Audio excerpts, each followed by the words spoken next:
ya, kalau misalnya kita mau memulai ini kan, kita biasa bilang ada yang bilang ini main saham. Pertama kita hilangin kata main sahamnya, jangan sebut itu Mhm. main karena ini kan dagang beneran. Kalau saya lebih suka sebut ini dagang, trading atau invest. Nah, kita awalnya kita mesti ngeh juga itu bukan mainan ya, karena kita pakai uang bener. Semua mau jadi trader, mau jadi investor itu wajib. Yang syarat pertama yang mesti kita mesti punya uang dulu. Nggak punya uang mau Mhm. gimana mulai kita mau jadi trader, mau jadi investor. Nah, lalu kedua, kita mesti punya mindset. Mindset kita ini buat gimana caranya Mhm. ini kita trading itu buat carinya jangka panjang, jangka pendek, atau mau cuman one time doang, udahnya cari lagi kayak begitu-begitu. Atau mau panjang terus, nah itu mindset kita di awal. Terus niat, niat passion ya. Kalau kita punya niat serius sama apa yang kita pengen, usaha kita pasti akan lebih maksimal. Karena di perjalanan di saham itu, kita nggak mungkin bisa untung terus. Kalau kita punya passion, waktu rugi kita bisa bangun, kita bisa belajar. Jadi belajar mencari tahu, mencari berita itu bukan suatu paksaan atau suatu Mhm. orang kan kadang-kadang kan saya suka ada yang tanya gimana caranya main, saya bilang nonton ini YouTube-nya kan kalau ceritain satu-satu kan panjang, saya nggak punya waktu, saya bilang ya lu kalau mau masa lu nggak punya waktu gitu kan, ya kalau kita Mhm. punya passion nggak disuruh belajar juga orang pasti belajar sendiri. Nah itu udah kita punya niat, passion, lakukan itu pembelajaran.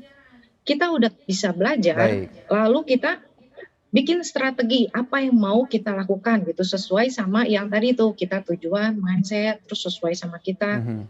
Udah kita bikin strategi, jangan lupa dieksekusi. Eksekusi ya lakukan pembelian, Mhm. jual, Baik. dan pembelajaran dari setiap transaksi kita gitu. Baik, Mbak Vivi, ini ada 5 jurus untuk trading Nah, begitu supaya lebih cuan. Tadi kan ada satu yang sudah disinggung, ada terkait dengan uangnya begitu ya, atau dananya, kapitalnya. ya. Kemudian ada mind and passion, ada learning atau belajar strategi, dan juga execute dan analyze. Nah, ini bisa dijelasin lebih rinci nggak nih buat Sobat Cuan supaya makin jelas begitu? Nah, misalnya gini ya, kita kan dari umur berapa kerja, mungkin uang Mhm. jajan, kerja, udah bisa dapat income lah. Seberapa kecil pun kita udah dapat income. Nah, Mhm. pertama, jangan bilang uang saya nggak punya uang. Itu nanti rezekinya kabur. Uang semua pasti Mhm. punya, tapi kita mesti menyisihkan. Mau kecil, mau gede, mesti disisihkan. Mesti kita mau mulai dari angka satu. Walaupun ada yang bilang 100 Mhm. ribu, 1 juta kecil. Tapi kita kalau mau mencapai angka 10 juta atau 100 juta, ya kita mesti lewat angka itu kan. Jadi pertama Mhm. kita sisihkan dulu uang yang memang untuk dialokasikan buat bertransaksi. Jadi kita bisa nyaman di pasar saham ini tanpa mesti Baik. keluar ngedadak karena ada keperluan mendesak kan. Nah itu dari Mhm. money. Berapa jumlahnya disesuaikan dengan pendapatan dan kebutuhan hidup masing-masing tiap orang. Gak bisa berdasarkan persentase.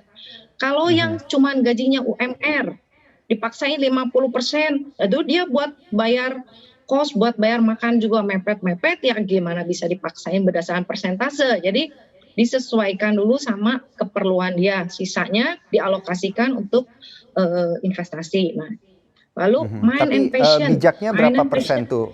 Bijaknya berapa persen tuh biasanya, Mbak tergantung Vivi? Mhm. tergantung sisa sisa dari kebutuhannya berapa. Kalau saya sisa Mhm. dari kebutuhan karena saya cuma ngerti saham, ya saya di saham lebih banyak ya 70% di saham. Kalau saya karena Mhm. saya udah kenal resiko. Tapi kan risk profile tiap orang beda-beda. Ada Baik. yang mungkin 100%, ada yang cuma 20 atau 30%, tergantung masing-masing tiap orang gitu. Mhm. Baik, berarti, ini Lalu tergantung ya, tidak harus berapa berapa persen harus dipatok gitu ya, Mbak Vivi ya. Nah, ini ada beberapa ya. poin lainnya, ada mind, passion, learning, strategi, dan execute and analyze. Nah, ini boleh dijelaskan secara singkat? Nah ini kalau main kan berarti mindset kita trading Mhm. atau invest kan. Jadi kita udah ada gambaran nih, bagaimana kita memperlakukan saham yang kita beli. Mau di Mhm. trading atau di tektokin kan ibaratnya ya di trading. Jadi kalau trading kan mencari capital gain. Capital gain itu kan selisih harga jual dikurangin harga beli. Nah, profit Mhm. itu capital gain kan disebutnya. Atau mau jadi investor, investor berarti cari saham yang dalam jangka waktu panjang nilainya akan naik, tapi sementara nunggu kita dikasih dividen. Nah itu Mhm. jadi kita nggak usah dijual, tapi kita ada income. Nah itu kita disesuaikan, kita mau cari yang dividen atau cuman capital gain. Nah itu kan kita Mhm. udah tetapin dulu mindset kita. Oh kita mau kayak begini, kayak begini. Terus passion ya kita kasarnya kan orang kalau udah dikasih kondisi susah, jangan gampang nyerah. Tetap masih ada Mhm. usaha apapun yang kecil apapun usaha yang bisa kita kerjakan, kerjakanlah.